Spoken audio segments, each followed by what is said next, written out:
Greetings fellow men, Servus Männer, it's Red Pill Germany again, and today I want to make a brief video, a brief statement about some narrative that is bothering me for a long time. So maybe you have heard that too.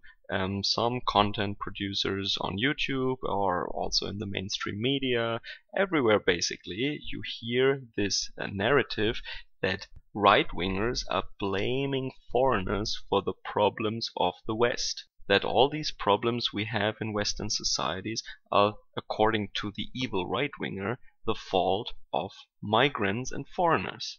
I have heard this, for example, in MGTOW videos and also by some skeptics, but also some trolls are coming to my channel, and this guy claims to be an Arab or something who wants to negotiate peace between Mohammedans and the West, kind of concern trolling and threatening a little bit also, and he might just be a troll, I don't know, but it is kind of funny that under a video of mine that criticizes the German government, criticizes Merkel and the Social Democrats basically, he says that instead of blaming foreigners, we should actually blame our own politicians and admit that we are wrong, which is ironically exactly what I said in that video. So let me explain to you how I see the situation. I consider myself to be well informed about what is going on the right wing of the political spectrum. Since the mid-90s, I'm very interested in right-wing political parties in Europe and right-wing newspaper articles and websites and all that stuff. So the common discourse on the right is always that our own politicians are to be blamed for the problems that we have right now in the West. To my knowledge, I have never heard anyone say that some imam or some professor of Cairo University or some Ayatollah was the mastermind behind the great conspiracy to bring down the West. There are also many articles and statements that describe these immigrant cultures and their societies as superstitious, violent and backward, barbaric even if you will, but that is not blame. We are describing them as undesirable to have here.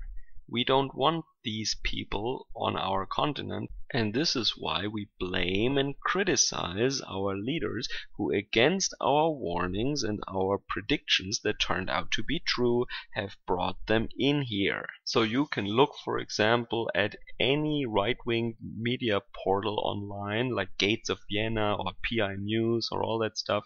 You will see tons of articles criticizing Merkel, criticizing the Green Party, criticizing the Social Democrats, cultural Marxism if you will, but nobody blames Africans for coming here. They say that they're following incentives, and that is very reasonable. But for us it is also reasonable to not want to have them here.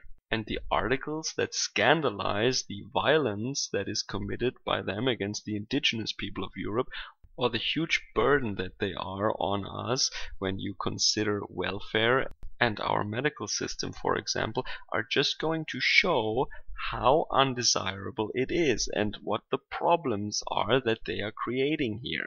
But everyone is well aware and says that quite frequently. The blame for all that, the responsibility lies with our leaders and with these tolerant, drunk, middle-class, useful idiots. Nobody with any respect or influence within the right in Europe here said that it is the fault of the Muslim Brotherhood. And of course the Muslim Brotherhood exists, it's a real thing. And you will find statements where members of them claim that they want to colonize the West, that they want to turn St. Peters Cathedral into a mosque. You will find these statements if you look for them. But nobody on the right in Europe says that the Muslim Brotherhood is behind all that, or is the reason, or is to blame for our predicament at the moment. So if you want to criticize the right or get some donations and likes from your audience, please dig a little deeper and put out a statement that is actually true. So this is just a little point I wanted to make. I really hate it when groups are misrepresented in order to argue against them. If you want to argue against groups, don't try to go for low-hanging fruit or misrepresent them in that way. In that way, you will only get people who already are of your opinion to agree with you, or lower IQ people will applaud you.